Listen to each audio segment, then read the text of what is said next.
आपसे सिर्फ इतनी बात कहने के लिए आया हूँ। आज जो हवाएं चल रही है ना, दौर का तकाजा है, हालात का तकाजा है।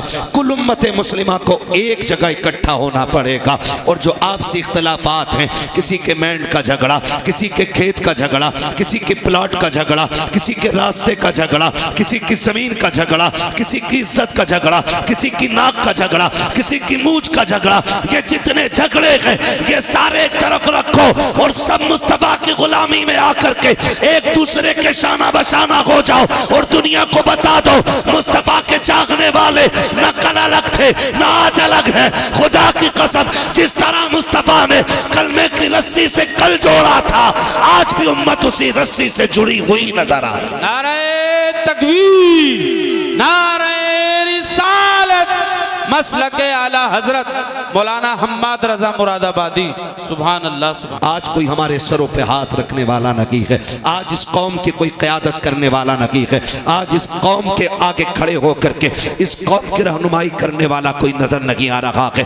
आज जरूरत है कि हम मुस्तफ़ा के दिए हुए तरीके को अपना कायद बना लें। कुरान जो हमारे बीच में है उसको अपना रहनुमा की तस्लीम करें और हर जगह अपनी क़यादत के लिए मुस्तफ़ा के दिए तरीके और कुरान को अपना रहनुमा बना करके आगे बढ़े। अगर किसी को किसी से कोई नाराजगी है तो चलो उठो, उसको माफ कर दो, उससे माफी मांग लो। आप अगर ये कहो कि मौलाना माफी तो मांग लूंगा लेकिन लोग जलील करेंगे, रुसवा करेंगे, कोई छोटा कहेगा, कोई कहेगा डर गया, आज उसकी परवाह नहीं करनी है, उससे कह दो उसके दरवाजे पे जाओ जो तुमसे नाराज है। अगर छोटा भी है उसके दरवाजे पे दस्तक दो और जाके कहो यार मुझे माफ कर दे। अगर कोई खता हो गई है, अगर वो धक्का भी दे, अगर ये भी कहे मुझे तुझसे समझौता नहीं करना, तू कितना बेगैरत है, तू फिर से आ गया है, उससे कह देना आज मैं गैरत और बेगैरत के लिए नहीं बल्कि मदीने वाले के बताए हुए तरीके के लिए आया हूँ। मेरे नबी ने कहा है जो रूठे हुए भाई को पहले सलाम करता है अल्लाह उसके सारे गुनाह माफ फरमा दिया। सुभान अल्लाह सुभान अल्लाह। बहुत खूब। मना लो, लेकिन किसे मनाए? बाप बेटे में नहीं बनती, चचा भतीजे में नहीं बनती, भाई भाई में नहीं बनती है। हाँ, अगर एक इंच फालतू न पगई ना तो उसी पे मुकदमे चल रहे। अगर एक ईंट दीवार में निकल गई, कह रहा है ये क्यों निकली? भाई ये मिस्त्री की भी खता हो सकती है, ये थोड़ी सी निकल गई तो इसमें क्या हुआ? उसी पे झगड़े, इन छोटी छोटी बातों पे इतने बड़े झगड़े। आप जानते हो माफ करना हुजूर ने सिखाया है। किसने सिखाया? हुजूर ने सिखाया। आज जब बाप बेटे नाराज हो जाते तो बेटा कहता नहीं नहीं मैं अब्बा को सलाम नहीं करूंगा। कहा क्यों? कहा उन्होंने मुझे चौराहे पे जलील किया था, मुझे डांट दिया था, मैं अपने यारों के साथ खड़ा था। मैं कहता हूं बेवकूफ, जिन्हें बाप डांटते हैं ना वो बेटे खुश नसीब होते हैं, बेशक, इसलिए कि डांटने वाले भी रब नसीबों से अता फरमाता है। क्या बात, सही बात है। ये नसीबों से मिलते हैं। अगर बाप डांट दे तो गुस्सा ना करो, ये हक है उसका, क्योंकि वो बाप है, पावर है उसके पास, क्योंकि वो बाप है। लेकिन हम कितने नाराज हो जाते हैं, बात बात में बाप से नाराज होकर बैठ जाते हैं। कहते हैं मौलाना तुमने तकरीर कर दी लेकिन मेरे अब्बा से मिल लोगे ना, कहोगे तू ही सही है। हम कभी नहीं कह सकते हैं, याद रखिएगा। मैं बेटों से गुजारिश करूंगा, कभी बाप बेटों में अनबन हो जाती है, इसका मतलब तो ये नहीं है चौक में खड़ा करके मौलाना कमरुद्दीन का हाथ पकड़ के कहो मौलाना मेरे अब्बा को समझा दियो, उनका दिमाग खराब हो गया है। जब घर की बात कोई बंदा तीसरे बंदे से जाके कहता है ना, फिर घर के घरवे हो जाया करते हैं। और याद रखिएगा जो शान अल्लाह ने हवेलियों को अता की है वो घरवों को नहीं मिली है। हवेली जितनी बड़ी होती है शान उतनी बड़ी होती है। तुम 10 फीट से 5 फीट में आ गए, 5 फीट से 3 फीट में रह गए, क्यों? क्योंकि एक दूसरे की सूरत देखना नहीं चाहते। ये निजाम तो मुस्तफ़ा ने नहीं दिया था, ये तरीका तो आका करीम ने नहीं दिया था। मिंबर रसूल है, सरकार जलवागर है, आका करीम तकरीर फरमा रहे हैं और तकरीर के दौरान मेरे नबी ने कहा था सुनो मेरे सहाबा, जिससे उसके अपने नाराज हों वो मेरी महफिल से उठ के चला जाए, मुझे मुझे उसकी कतन जरूरत नहीं है। जैसी आका ने इतना कहा है, एक सहाबी नौजवान उठते हैं, तोड़ करके गए, अपनी खाला की चौखट पे खड़े हो जाते हैं। और खाला वो है जिसने अभी कलमा नहीं पढ़ा है। आका करीम ने कहा था जिससे अपने नाराज हो वो मेरी महफिल से उठ के चला जाए। अब मुझे बता तो सही, अगर बाप से नाराज बेटा जलसे में आके बैठेगा तो क्या मिलेगा? जब उसे नबी की महफिल में बैठने की इजाजत नहीं है तो इस महफिल में आके उसे क्या मिलेगा?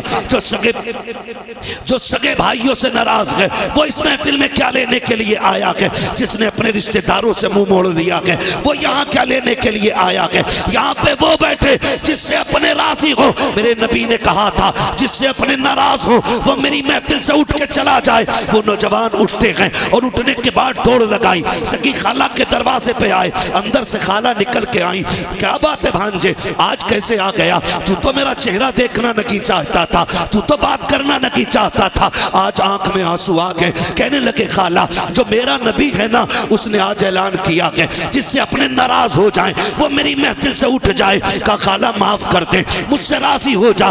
का रो क्यों रखा है? का अगर तू राजी नहीं होगी तो मेरा नबी मुझे महफिल में बैठने की इजाजत नहीं देगा।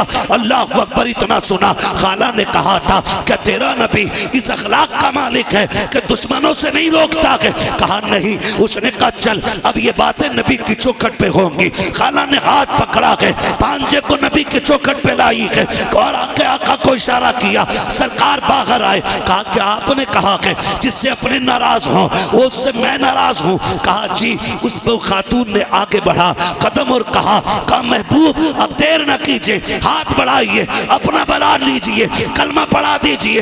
मेरे नबी ने कहा ऐसी क्या जल्दी है? खातून कहने लगी कहा मैं समझ गई जिसका दीन इतना हसीन है वो दीन लाने वाला पैगंबर कितना हसीन। सुभान अल्लाह, सुभान अल्लाह, वाह वाह वाह, क्या बात, बहुत खूब। आज हम कहते हैं जी मेरे अब्बा से ही नहीं बनती। बाप क्या है? खिलौना, बाजार में खरीदा हुआ गुड्डा। कसम खा के कहता हूं अगर बाप ने मुंह में चबा के लुक़्मे न दिए होते ना तो इस जबान में बोलने की ताकत नहीं आती। ताकत नहीं आती। आज ना 4 किताबें पढ़ के ना और नाम लिखना भी नहीं आता, लगाता अंगूठा पेन जेब में और अब्बा से कह रहा तुमने क्या देखा जो मैंने देखा है? तुम क्या जानते हो मेरे मुकाबले में? तुम क्या जानते हो मेरे मुकाबले में? कभी ना कहना। याद रखिएगा इल्म किताबों से मिल जाता है लेकिन तजर्बा 70 साल क्या 70 साल ही में जाके मिला करता है। आप किताबों में इल्म ले सकते हो, किताबों से तजर्बा नहीं। तजर्बे के लिए उम्र दरकार है। अपने बाप से हम कह देते नहीं नहीं तुम चुपो, तुम चुपो, डायरेक्ट तुम चुपो, मेरी सुनो। तू बेटा है, ये बाप है। लहजे बिगड़ की बात ना कर, अकड़ के बात ना कर।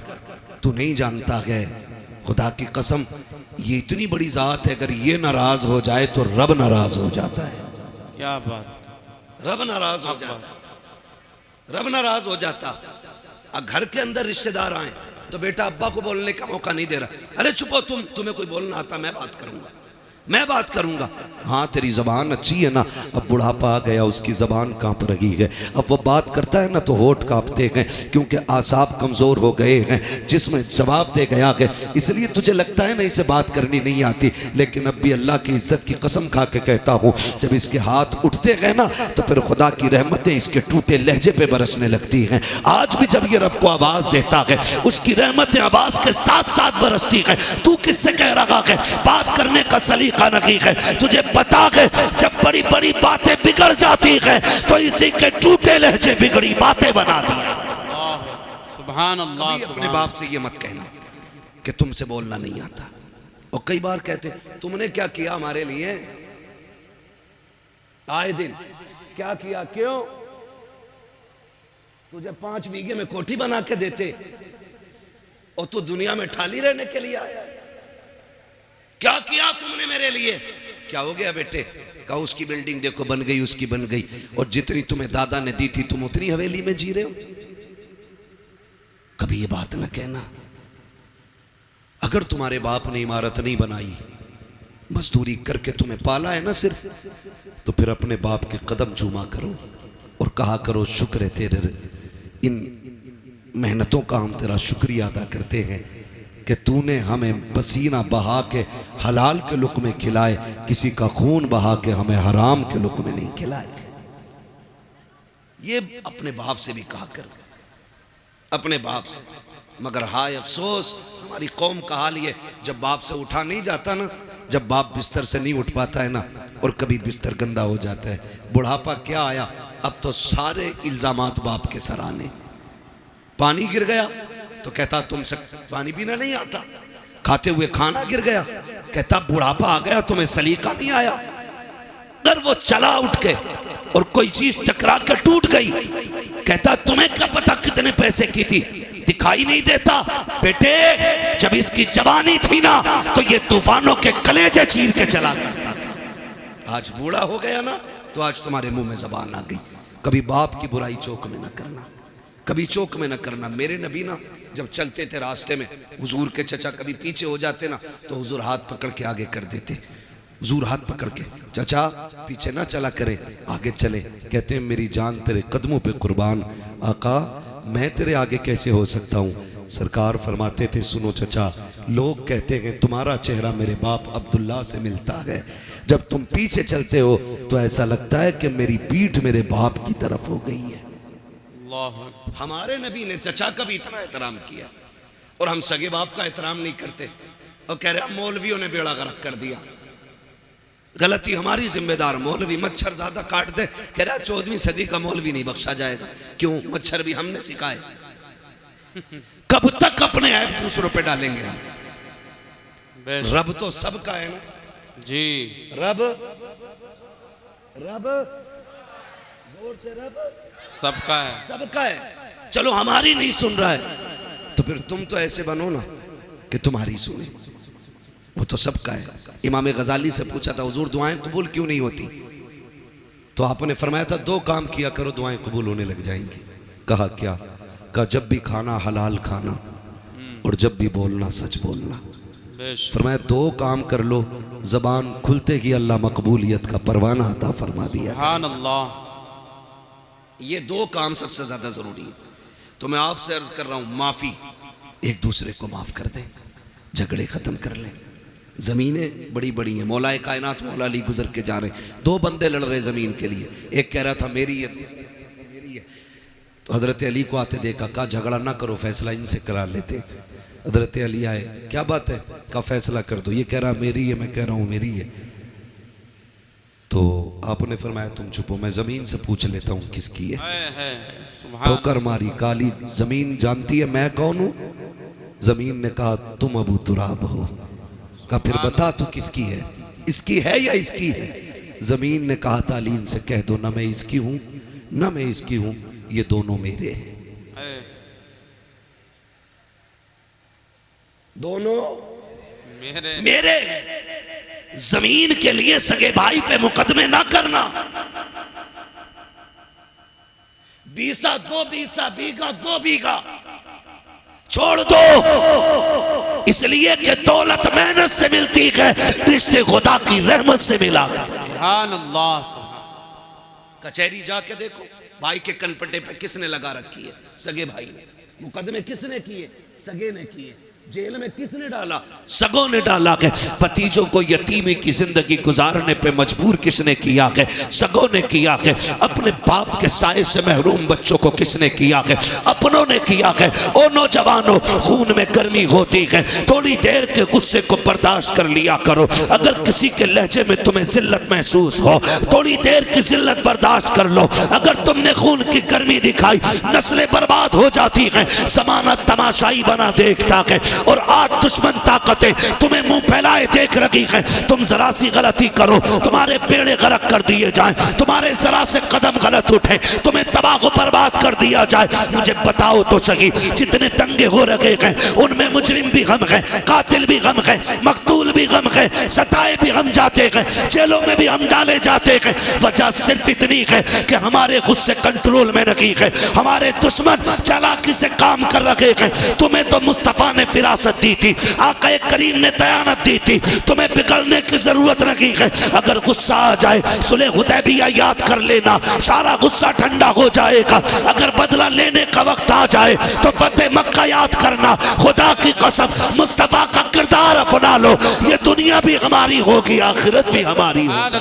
सुभान अल्लाह, बहुत खूब हजरत, सुभान अल्लाह। नहीं कह रहा हूं, एक एक जगह का नाम आप पढ़ते होगे और सारे देखते होगे। मकान भी हमारे टूटे, जेल में भी हम, मारे भी हम गए, जेल में भी हम, समझ रहे?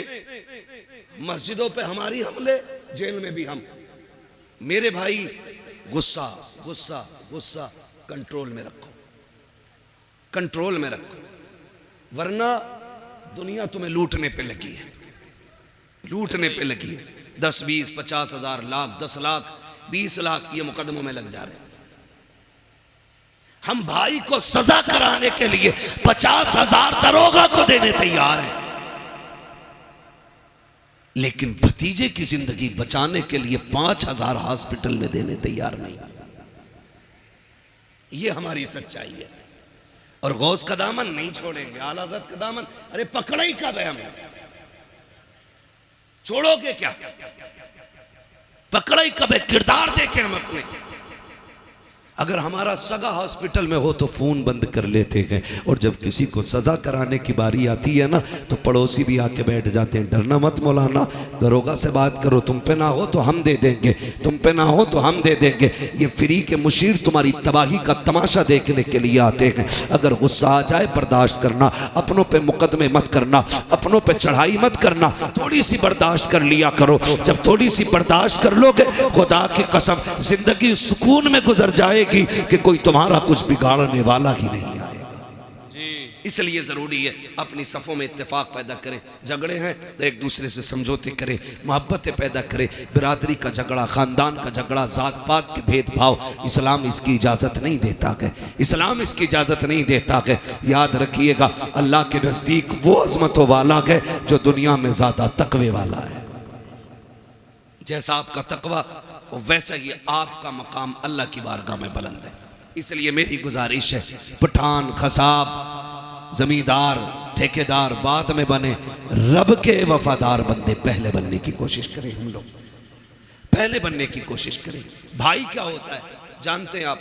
आज जाके देख लो, हॉस्पिटल में जितने भी झगड़े होंगे भाइयों ने मारा होगा। थाने में जाके देखो तो दोनों तरफ भाई होंगे। कचहरी में जाके देखो, एक वकील के बिस्तर पे भाई है तो दूसरा भी भाई है। ये कंडीशन है। भाई क्या होता है? करबला सुनी है ना, जानते हो ना करबला? करबला में एक भाई को हुसैन कहा जाता है, दूसरे भाई को अब्बास कहा जाता है। तवज्जो है सारे लोगों की?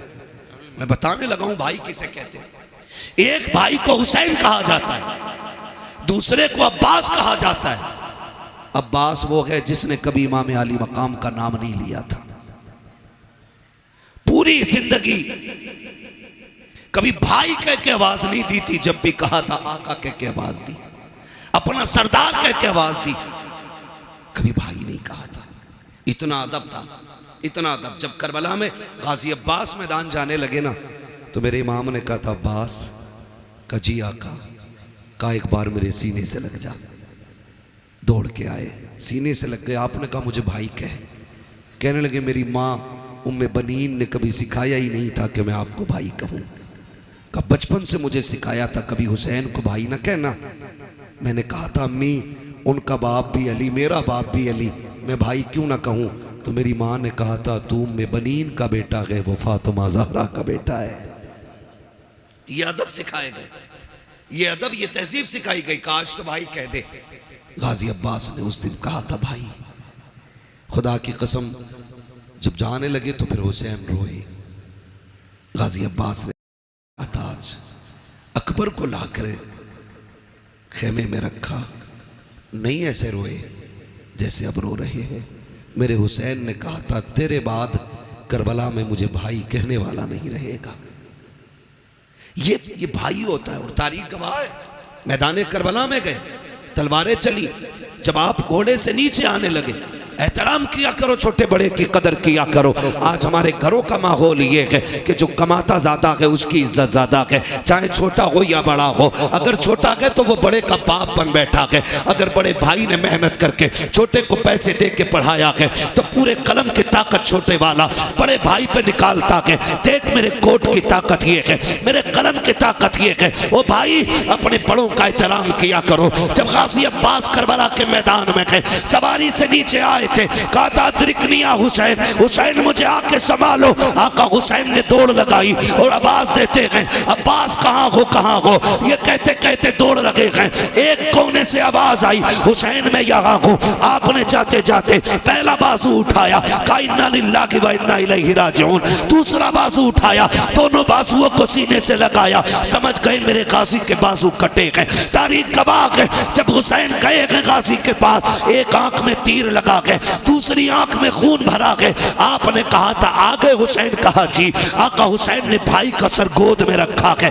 अब अदब देखिए भाई ने भाई का कैसे किया है। आज भाई का भाई गला काटने के लिए तैयार है, अपने फायदे के लिए। अपनों को जमीन में दफनाने वालों कान खोल कर सुनो, रिश्ते कैसे निभाए जाते हैं। जब गाजी अब्बास का सर हुसैन की गोद में आया था, मेरे इमाम ने कहा था गाजी खैर तो है, कहते शुक्र है रब का। फिर गाजी अब्बास ने कहा था हुसैन मुझे मालूम है कि तुम मुझे लेके जाओगे। कहा हाँ। कहा मेहरबानी करना मुझे खेमे ना लेके जाना। कहा किस लिए? कहा सुबह से इतनी लाशें उठाई हैं कि तेरे बाजू थक चुके हैं हुसैन, अब तू तन्हा रह गया है, हुसैन मुझे लेके ना जाना। कहा सुन अब्बास मैं यहाँ कैसे छोड़ दूंगा, खेमे में तेरी ज़ैनब को तेरा इंतजार है, उम्मे रुबाब को तेरी राह पे आके जमी है। कहा सुन तो सकी, सकीना भी तो तेरा इंतजार कर रही है। गाजी अब्बास ने कहा था हुसैन अगर तुम मुझे लेके गए और सकीना ने पूछ लिया चचा तुम तो पानी लेने गए थे, पानी किधर गए, तो जवाब क्या दूंगा।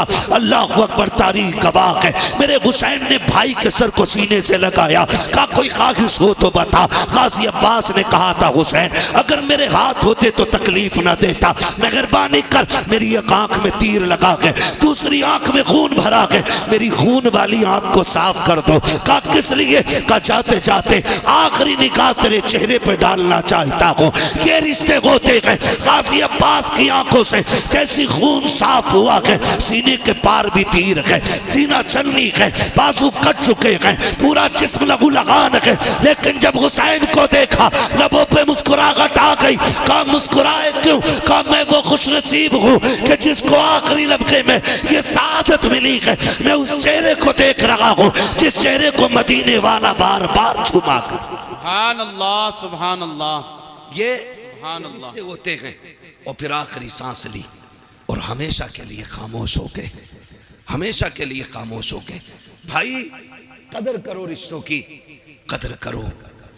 मैं क्या बताऊं हुसैन किस तरह भाई की जिस्म को खेमे में लाए थे।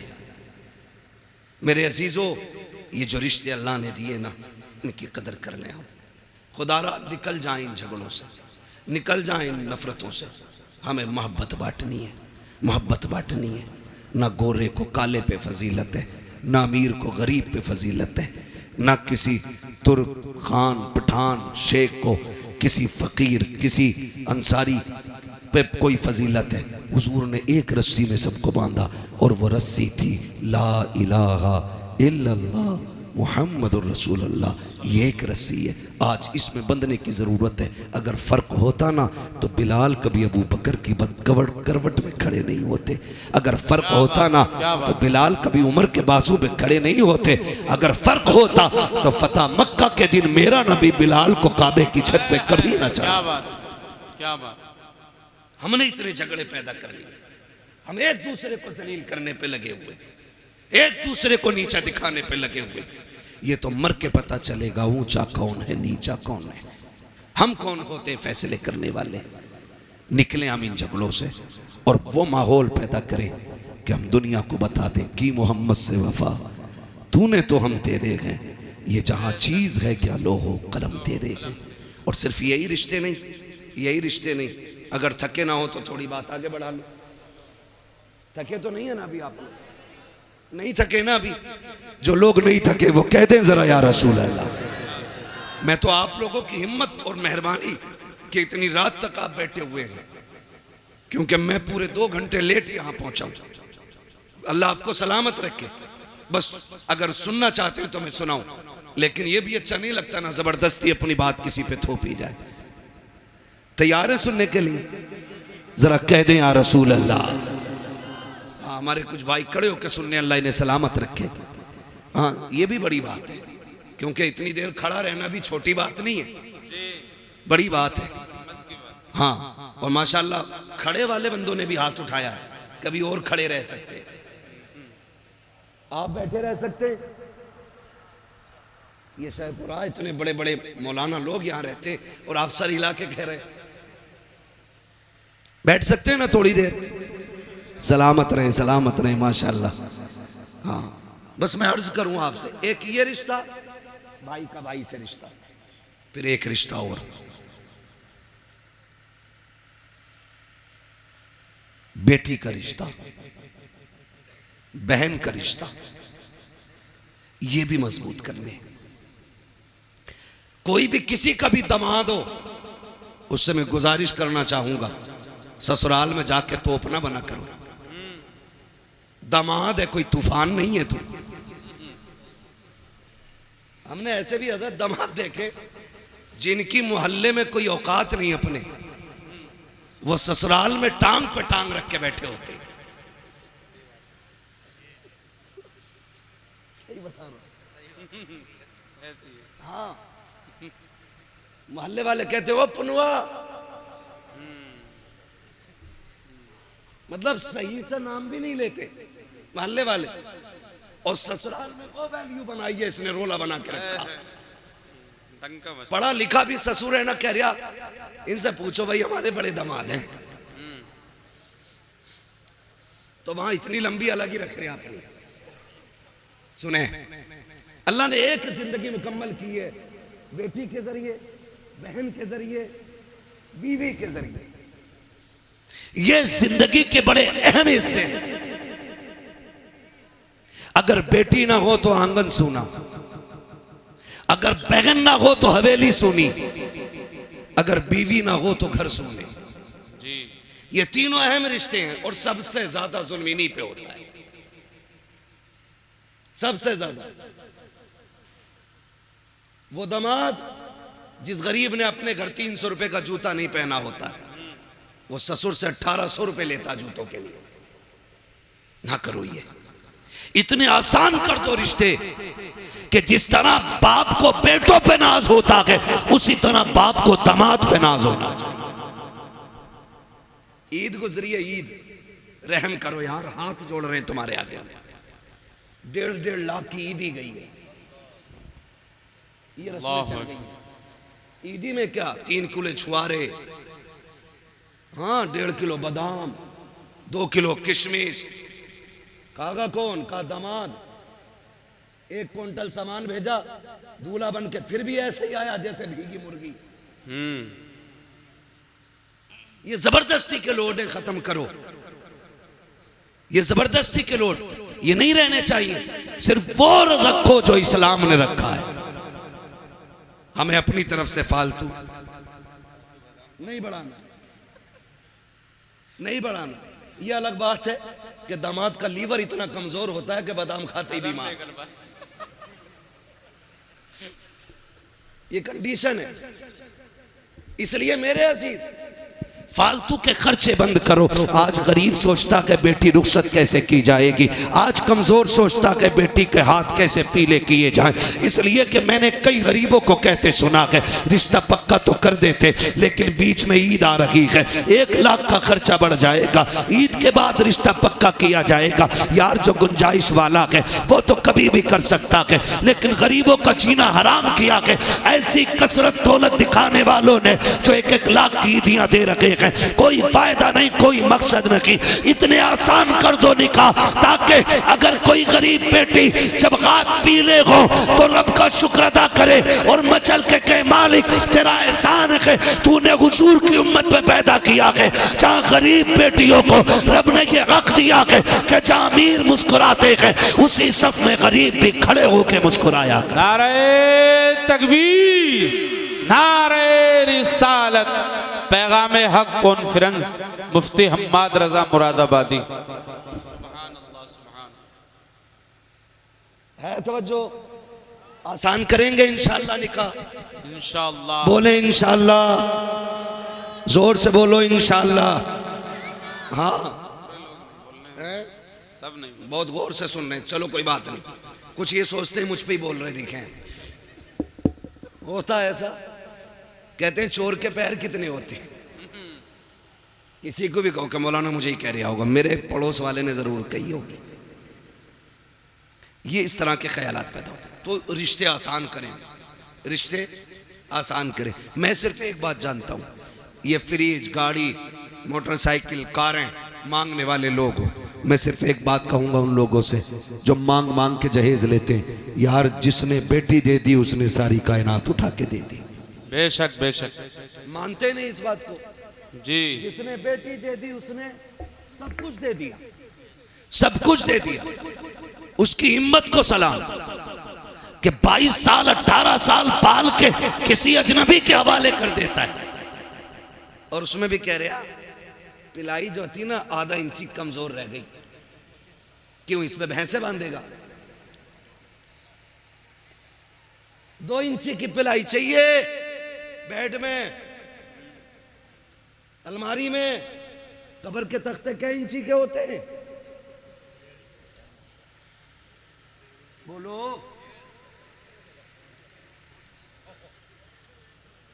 यही होते हैं ना, 1 इंच, पौन इंच का तख्ता कब्र में लगना है और बेड में 2 इंची की पिलाई। क्यों? क्योंकि कब्र का तख्ता खुद अपनी मालियत से खरीदा जाता है, इसलिए पौन इंची से काम चला रहा है। और उधर हराम का रखा दिख रहा है ना, इसलिए 2 इंची की मांग के ला रहा है। और मैं तो कभी कभी सोचता हूं, ये बुलेट के लिए जो चच्चा लड़ रहे थे ना, ये कभी बैठेंगे नहीं इस पे। बेइज्जती और करा ली। बैठेंगे ना, चाबी भी ना मिलेगी बैठना तो छोड़ो, चाबी भी ना मिलेगी। चाबी? मैं एक बात कह रहा हूं, बेगानी शादी में अब्दुल्ला दीवाना, भाई जिसे मिलेगी वो सोचे। तू क्यों मरा जा रहा चच्चा? तू बैठ की पिलाई की नहीं, कब्र के तख्तों की फिक्र कर। हमारी कंडीशन क्या है? दूल्हा बनता है बेटा, और बाप की खुशी का उस दिन ठिकाना होना भी नहीं चाहिए, क्योंकि ये बाप है और जो दूल्हा बना वो इसका। इसमें भी शक है क्या? वो इसका बेटा है। ओ भाई, अपने बाप ही का तो बेटा होता है ना दूल्हा। तो फिर भी कुछ सोच रहे, कहीं मौलवी पकड़ ना ले किसी मसले में।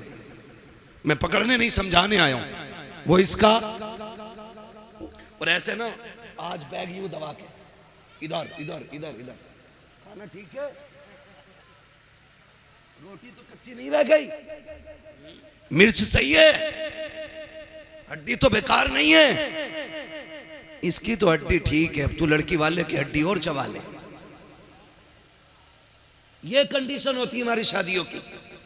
मजाल है जरा सी नमक तेज हो जाए, रोटी कम पड़ जाए, बिरयानी ज्यादा हो जाए, रोटी कम रह जाए, फजीते करते हुए चलते हैं। हाँ हाँ, क्या खिलाया है उसने? उससे 2 लोगों को रोटी सही से नहीं दी गई। वो बेगैरत 2 रोटी की बात करता है। जब तू बारात लेके आया था ना, तो 300 लोगों को हाथ जोड़ जोड़ के ला रहा था। चलियो वरना इज्जत रह जाएगी, चलियो वरना लोग जलील करेंगे। 4 आदमी बारात में आने के लिए नहीं थे। वो तुम्हें खुदा का वास्ता, जब बेटी वालों के घर जाया करो, आधी रोटी घर खा के जाया करो, आधी बेटी वाले के घर खाया कर। अगर तेरी आधी खुराक की वजह से किसी बेटी के बाप की इज्जत रह गई, अल्लाह कयामत में कम नेकियों के बावजूद तेरी इज्जतों को 4 चांद लगा के। नारे तकबीर, नारे रिसालत। वाह वाह, बहुत खूब हजरत।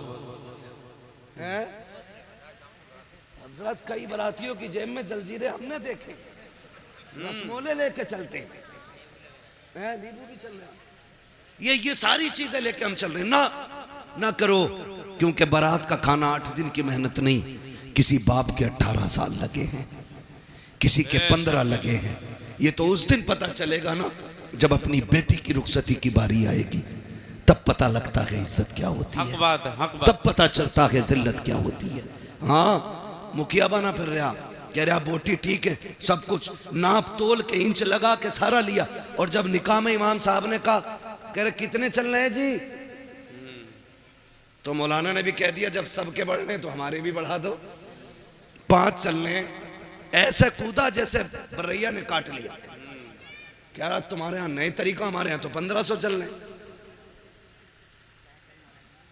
झूठ तो बोल ही देता है, चलें या ना चलें, बचाने की कोशिश कर रहा है। अच्छा, मैं भी कभी कभी सोचता हूं कि जो लोग 5 स्टार होटल में खा करके 100-150 रुपए टिप्स दे देते हैं, जब वो 3 रुपए 4 रुपए फायदा कमाने वाले सब्जी बेचने वाले से सौदा करते हैं, तो फिर उससे 1 रुपए के लिए क्यों लड़ते, मरे जाते। यार गरीब को दिया करो, गरीबों पे लगाया करो। इमाम ने 5000 मांग लिए, कह रहे आप बुलाओ कलवा के अब्बा को, उनको भी बुलाओ जिन्होंने रिश्ता कराया है। कहा ये पहले क्यों नहीं बताया था, यहाँ 5000 चलते हैं, हम तो मौलवी अपना लेके आते। मैं कहता हूँ गैरत कर, जब बेगैरती दिखाता है तब तुझे पैसे दिखाई नहीं देते, जब तुझे अपनी शान बनाने की बारी आती है तब तुझे पैसे कम लगते हैं। जब इमाम को देने की बारी आई तेरा कलेजा फट जाता है। ओ भाई, इमाम को ज्यादा से ज्यादा दिया करो, इसलिए कि बेनमाजी खाएगा तो कम मिलेगा, नमाज वाला खाएगा सवाब अल्लाह ज्यादा अता फरमाए। सुभान अल्लाह, सुभान। लेकिन यहाँ के फिर सोई नाप तोल करते, इसलिए निकाह आसान करें, करेंगे इंशाअल्लाह, करेंगे इंशाअल्लाह। सुबह से ही भूखे तो न रहेंगे। एक और वो कहते हैं ना बबर सिस्टम, स्टैंड खड़े में जो खाना स्टैंडर कहते हैं ना, हाँ स्टैंडर ही कह में उसे लोग कहते हैं। हम लोग जो गांव के लोग हैं, हमको इतने बड़े शहर के थोड़ी हैं यार, गांव के घर की ऐसी समझ लो। कह रहे स्टैंडर में है खाना, कह रहा स्टैंडर में, कह रहा तो मैं भी जाऊंगा वहां जाके वो बदतमीजी खाने पे, और फिर कह रहे खाने में बरकत नहीं हो रही। सुने, मैं गारंटी के साथ कहता हूँ, सुन्नत के मुताबिक खाना खिलाया करो, खुदा की कसम बरकतें भी नाजिल होंगी और निकाह में खुदा की रहमतें भी नाजिल होना शुरू हो जाए। बेशक बेशक। तो मैं आपसे जो बात कर रहा था, मैं ये कह रहा था ये रिश्ते हमने इन पे बड़ा जुल्म किया। बेटी का रिश्ता, बहन का रिश्ता, माँ का रिश्ता, ये सारी हमने मजलूम बना दिए, सारी मजलूम बना दिए। रिश्ते बहुत अहम होते हैं, इन्हें जोड़ने की कोशिश करो, तोड़ने की कोशिश नहीं करनी है, इन्हें जोड़ने की कोशिश करनी है। ईद गुजरी है, ईद ईद उस दिन गुजरे, टांडे में 3 दिन ईद चलती है, अब तक चल रही।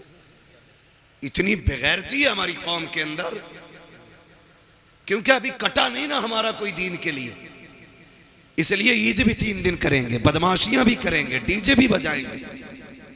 ईद खुदा की तरफ से बहुत बड़ा तोहफा है, हम इसकी इज्जत करें, हम इसकी कदर करें। ईद के नाम पे टांडे बच्चियां भेज दी कि हक है उसका ईद में जाना, नहीं, ये गलत है। जो हक है वो दो उनको, जो नहीं है वहां उन्हें फ्री ना करो। दीन बड़ा मुश्किल है, वरना सच बताओ, जब तेरी मेरी बेटी बेपर्दा किसी बाजार में जाती होगी, फिर खातून जन्नत की बेटी सैयदा ज़ैनब के दिल पे क्या गुजरती होगी, खुद सोचो जरा। वो सोचती नहीं होंगी हमने खानदान दे दिया लेकिन पर्दा नहीं दिया था, हमने अपनों की लाशें देखी हैं, बच्चों के कटे सर देते, लेकिन हमने हुजूर का दिया हुआ पर्दा नहीं छोड़ा। तो फिर क्या जवाब होगा अगर क़यामत में उन्होंने पकड़ लिया तो। इसलिए खुदारा हम अपने रवैयों को बेहतर करें, रवैयों को बेहतर करें। ईद गुजरी है ना, कई लोग न बेटियों को फ़ोन, न बेटियों को बुलाना, क्यों कि दामाद से अनबन हो गई थी। समधी जो हो ना, समधी भी मुझे तो कहीं कहीं ऐसा लगता कि पूरे आतंकवादी होते। सही कह रहा हूं, कह रहा जाऊंगा नहीं, मूछ का मसला, और जागा मेरा लड़का भी नहीं, निकाह लड़के का हुआ, अब्बा तुम्हारा नहीं हुआ है। बेटी पे सितम न करो, वरना अल्लाह ऐसा रगड़ेगा सारी समझीगिरी निकाल देगा। जो बने बैठे ना हम समझी हैं, ना करें। बाप को बेटियां बड़ी प्यारी होती हैं, बेटियों को कभी माँ बाप से जुदा ना करें, खुद भी इनके साथ शामिल हो, इनको भी माँ बाप के साथ भेजें, उनके पास भेजें, ताकि बेटियों की खुशियों में कमी ना रह जाए। ये हम सभी पे लाजिम है। इन रिश्तों को निभा के चलें। और बस आखिरी बात आपसे ये कह के मैं बात ख़त्म करूं कि हम जिस सोसाइटी में जी रहे हैं ना, उस सोसाइटी में सबसे अहम और सबसे ख़ास बात यह है कि हमें पढ़ना होगा, आगे बढ़ना होगा। जी। जिसके पास 50 बीघे ज़मीन है वो पढ़ाते ही नहीं है। कह रहा ट्रैक्टर हैगा तो ये जोतेगा, अगर कलम ले लेगा तो ज़मीन कौन देखेगा। एक साइन में सारी छिन जाती है। जमीन मजबूत ना करो, औलादे मजबूत बनाओ। जी जी। आपके पास 50 बीघे के 5 बीघे बेच के बच्चों को पढ़ाइए और बच्चों को इतना मजबूत बना दो कि वो किसी पे बोझ ना बने, बल्कि दूसरों का बोझ खुद उठाने लगे। बेशक बेशक। पढ़ाइए अपने बच्चों को। और आने वाला दौर बम का नहीं, बारूद का नहीं, कलम का दौर है। जी।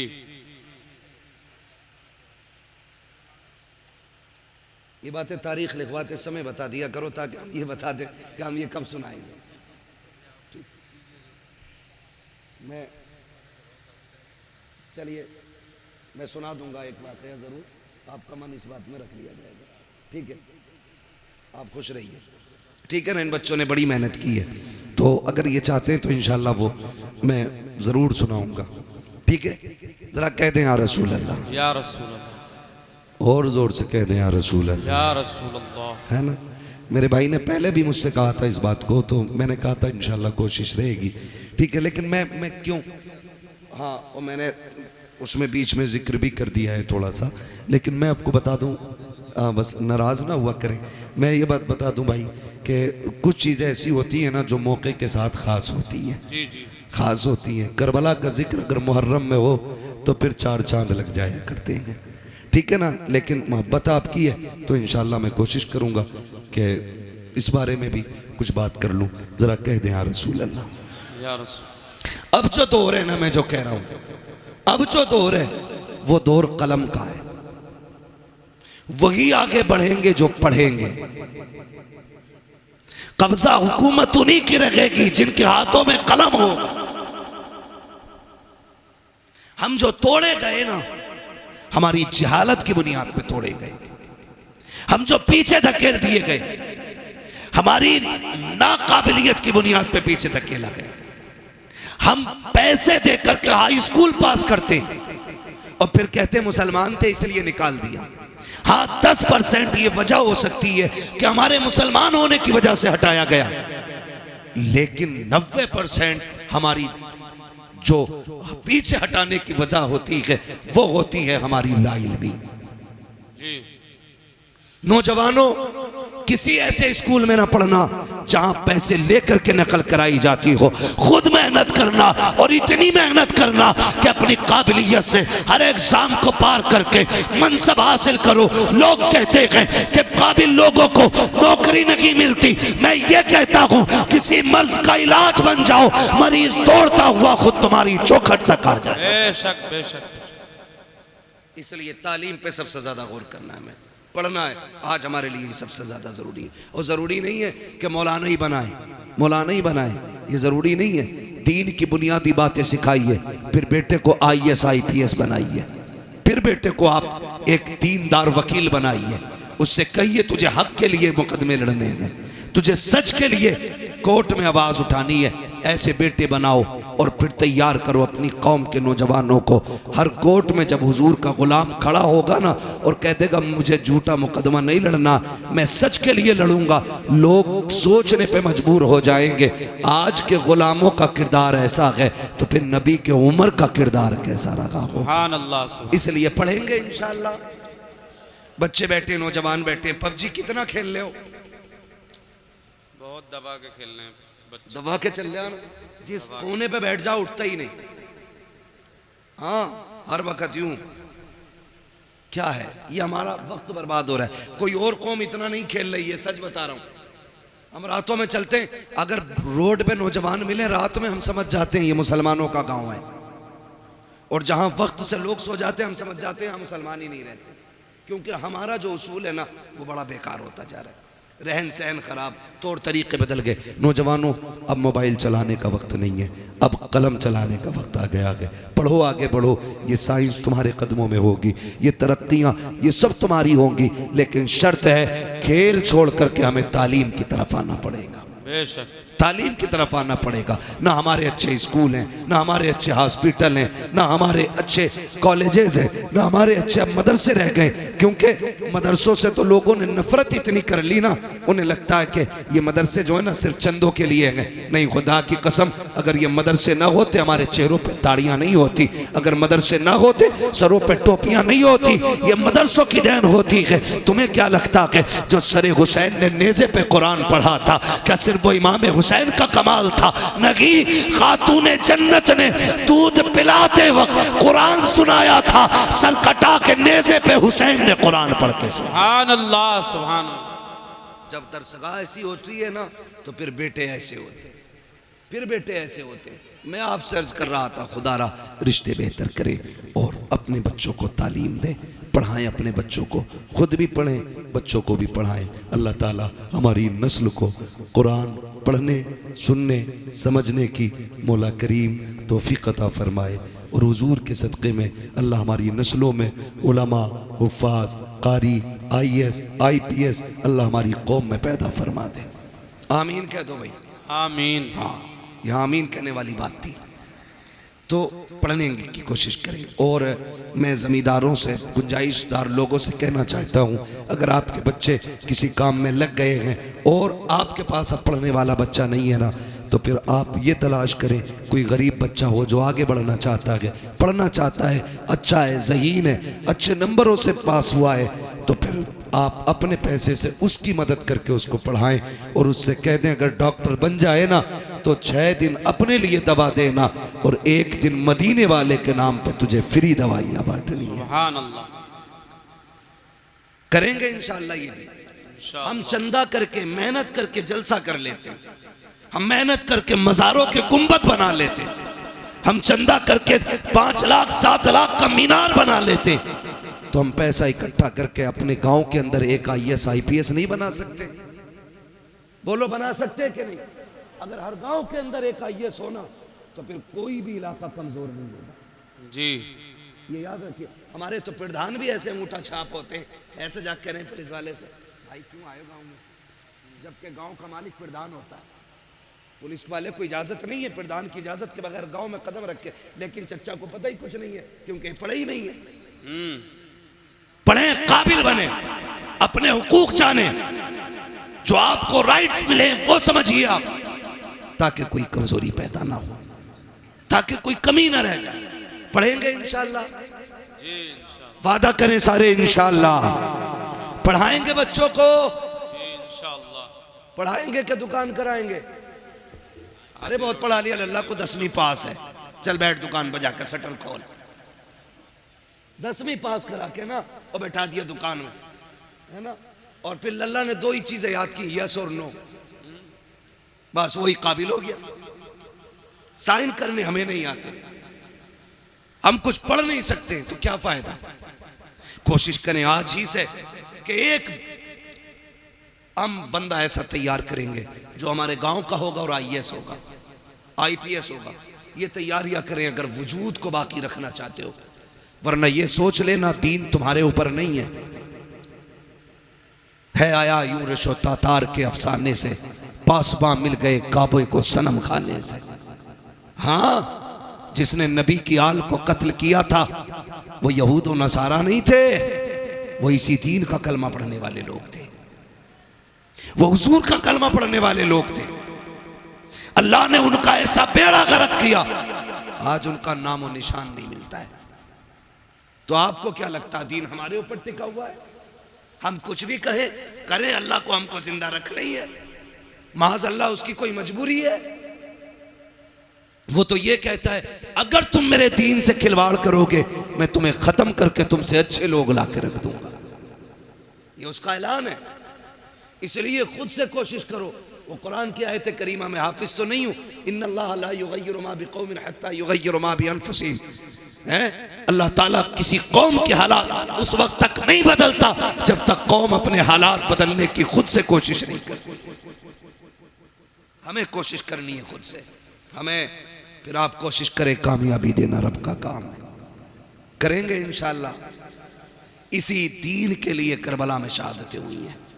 खाली सुन के घर जाके हुसैनी नहीं बन सकते हो, किरदार में भी हुसैनी बनना पड़ेगा, अखलाक में भी हमें हुसैनी बनना पड़ेगा, तौर तरीके भी हमें करबला वालों के होने चाहिए। मैं आपसे अर्ज कर रहा था, रिश्ते निभा के चलें। जिस तरह आप मेहनत से बेटों को पढ़ाते हैं उसी तरह मेहनत से बेटियों को भी पढ़ाइए, बेटियों को भी पढ़ाइए। हम बेटों को इसलिए मेहनत से पढ़ाते कि ये बुढ़ापे का सहारा होता है, और बेटियों को इसलिए नहीं पढ़ाते क्योंकि वो पराए घर चली जाती हैं। ना करें, याद रखें, बेटे बुढ़ापे के सहारे होते हैं, बेटियां आखिरत का सहारा हुआ करती हैं। सुभान अल्लाह। उन्हें भी पढ़ाइए। और याद रखिएगा, जब बुरे वक्त में बेटे भी साथ छोड़ जाते हैं ना, तो फिर बेटियां ही काम आया करती हैं। ये भी याद रख लेना, फिर बेटियां ही काम आया करती हैं अगर बेटे भी साथ छोड़ जाए। क्या तुमने नहीं देखा कितने बाप घर के बाहर बैठे मिलते, कितने वीडियोस रोज के वायरल होते कि वो कहता मेरे बच्चों ने निकाल दिया, कोई कहता बहू ने घर में नहीं रहने दिया, कोई कहता बेटे ने धक्का दे के निकाला गया। ऐसे बुरे वक्त में भी बेटियां काम आ जाया करती हैं। तुमसे गुजारिश करना चाहता हूँ, खुदारा रिश्तों की कदर करो। तुम जानते हो बेटी क्या होती है? आओ जरा दिल पे हाथ रख के सुनो, मैं बताना चाहता हूँ बेटी किसे कहते हैं। जब मेरा इमाम आखिरी बार करबला के मैदान में जा रहा था, सारे लोग एक एक करके शहीद हो चुके हैं, मेरे इमाम ने तैयारी मुकम्मल की है। और तैयारी करके जब आप अपनी सवारी, जिसको मुर्तजिज कहा जाता है, आप अपने घोड़े पर सवार हुए। आज इमाम आली मकाम जब घोड़े पर आए हैं, अपनी सवारी पर बैठे हैं, बड़ी तेजी से सवारी को इशारा किया है। एक मर्तबा नहीं, 11 मर्तबा हुसैन ने एड़ लगाई थी, लेकिन वो मुर्तजिज जो बैठते ही हवाओं से बातें करता था, जिसकी रफ्तार बड़ी तेज थी, 11 मर्तबा इशारा किया, घोड़ा आगे नहीं बढ़ा। आपने कहा मुर्तजिज क्या बात है, क्यों आगे नहीं चलता है? क्या तुझे पता नहीं है ज़ैनब खेमे के दरवाजे पे खड़ी है, उम्मे रुबाब भी खड़ी है, जल्दी कर, अब हुसैन को यहाँ ना रोक, बल्कि खेमे के जल्दी से खेमे के आगे से हटा, करबला के मैदान में ले चल। सबकी बेकरारी बढ़ती जा रही है, आप कह रहे हैं लेकिन मुर्तजिज आगे नहीं बढ़ता। आपने कहा था मुर्तजिज मैं जानता हूँ तूने भी 3 दिन से पानी नहीं पिया है, सुन मैं करीम इब्ने करीम हूँ, सखी इब्ने सखी हूँ, मैं तुझे तकलीफ नहीं देना चाहता, जा तेरी मर्जी है। हुसैन तुझे इजाजत देता है, चाहे तो नहरे फुरात जाके प्यास बुझा ले, चाहे तो कूफा चला जा या वापस शहर मदीना चला जा। ये कह के आपने जैसी सीन से पैर निकाला है, अल्लाह अकबर, मुर्तजिज वो घोड़ा कहता मालिक मुझे कुव्वत गोयाई अता कर दे। अगर आज भी मैं नहीं बोला मौला हमेशा के लिए रुसवा हो जाऊंगा। जब मुर्तजिज ने इतना कहा है, अल्लाह ने उसको कुव्वत गोयाई अता की। लोग कहते हैं हुसैन का घोड़ा कैसे बोल सकता है, वो तो जानवर है। मैं कहता हूँ अगर असहाब काफ का कुत्ता बोल सकता है तो क्या अली के बेटे का घोड़ा नहीं बोल सकता? क्या बात है, क्या बात, बहुत खूब है। तवज्जो, मुझे नहीं लग रहा आप सुनने के लिए बैठे। बस जो हुए गलत उनको माफ़ फरमाए रब्बे कायनात। जिंदगी ने दिया साथ, फिर होगी मुलाकात। चमन रहा फूल खिलेंगे, जिंदगी रही फिर मिलेंगे। सारे लोग कलमा शरीफ पढ़ लीजिए, ला इलाहा इल्लल्लाहु मुहम्मदुर रसूलुल्लाह व मा अलैना इल्लल बलाग। अस्सलामु अलैकुम।